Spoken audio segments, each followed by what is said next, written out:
Halo, perkenalkan nama aku Novan Rifki Lutfiansyah, bisa dipanggil Novan. Aku Teknik Material ITB 2016 dan sekarang sedang berkuliah S2 di Ilmu dan Teknik Material ITB 2020.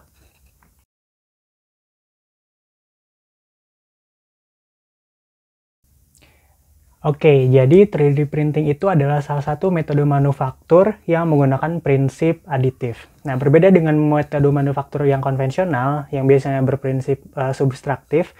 Jadi kalau pada metode manufaktur yang konvensional, itu suatu produk dibuat dari material bongkahan besar gitu, terus kemudian bagian-bagiannya ada yang dihilangkan. Nah, bagian yang dihilangkan ini supaya bentuk akhirnya itu sesuai dengan produk yang kita inginkan. Nah, berbeda daripada itu, 3D printing itu kebalikannya. Jadi, untuk menciptakan suatu produk biasanya tidak ada sama sekali, baru kita tambahkan material bertahap gitu, sedikit demi sedikit hingga menjadi produk yang kita inginkan. Nah, untuk jenis-jenisnya ini disadur dari buku Basic of 3D Printing dari Prusa, sebuah perusahaan produsen 3D printer di dunia gitu ya. Membagi kategori 3D printing ini sesuai dengan bahan baku yang digunakan. Yang pertama ada bahan baku padat berupa filamen. Filamen itu seperti kabel charger gitu ya.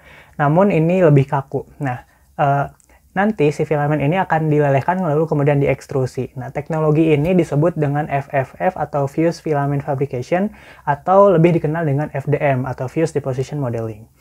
Lalu yang kedua adalah berbahan baku cair, jadi resin cair gitu. Nanti si bahan baku ini akan disorot dengan cahaya dan nanti akan terjadi proses solidifikasi atau pemadatan. Nah, teknologi ini disebut dengan SLA atau stereolitografi. Lalu yang ketiga adalah bahan bakunya berbasis serbuk. Nah, jadi serbuk ini nanti akan disinter gitu ya, disorot dengan laser lalu kemudian akan memadat. Nah, teknologi ini disebut dengan SLS atau Selective Laser Sintering, yang biasanya teknologi ini tuh jauh lebih mahal daripada dua teknologi yang sebelumnya.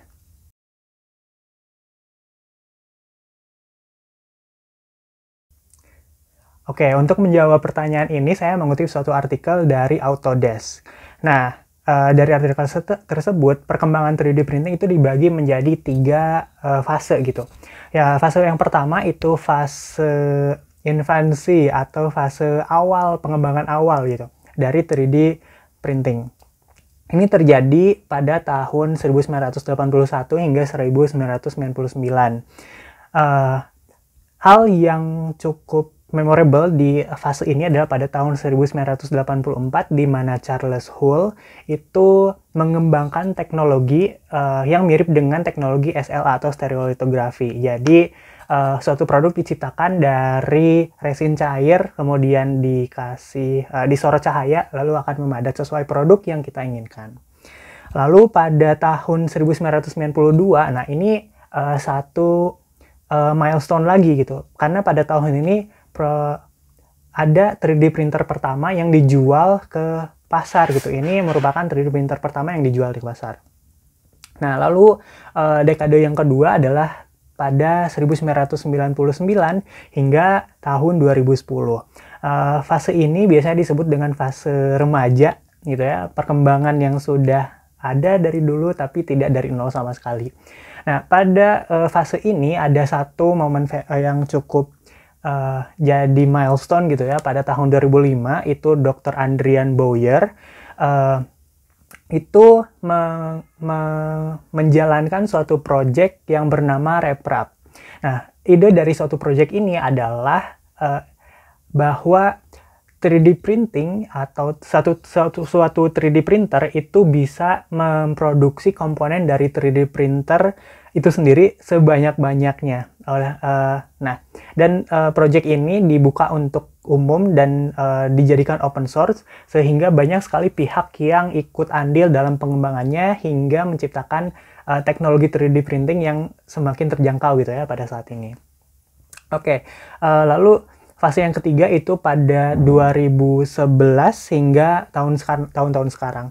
Ini disebut dengan fase dewasa awal, di mana pada tahun ini itu sangat banyak sekali lini atau bidang yang memakai teknologi 3D printer. Bukan cuma bidang manufaktur, tapi bidang otomotif, bidang kuliner, medis bahkan, dan lain sebagainya. Jadi pada tahap-tahap ini penelitian itu lebih menebak lagi kira-kira di masa depan itu 3D printing itu bakal ada di sektor mana, lalu dimulailah penelitian itu.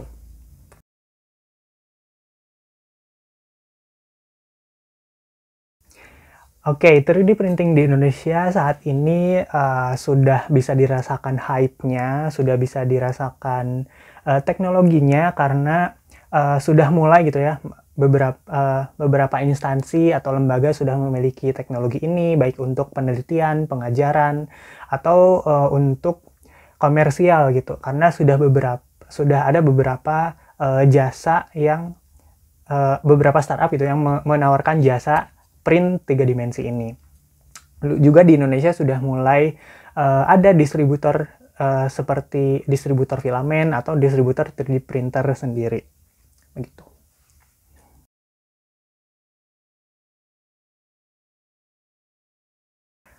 Oke, untuk cara kerja 3D printing mungkin saya akan coba jelaskan salah satu jenisnya, yaitu FDM atau Fused Deposition Modeling, karena ini adalah 3D printing yang sangat umum sekali kita jumpai. Nah, pada proses 3D printing ini dimulai dengan yang namanya filamen atau bahan baku untuk 3D printing jenis FDM ini.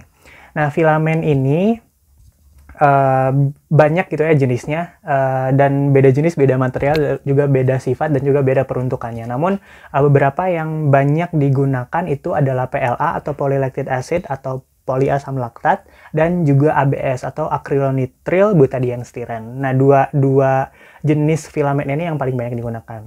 Nah, si filamen ini nanti akan masuk gitu ya ke extruder, lalu di extruder akan diproses lebih lanjut.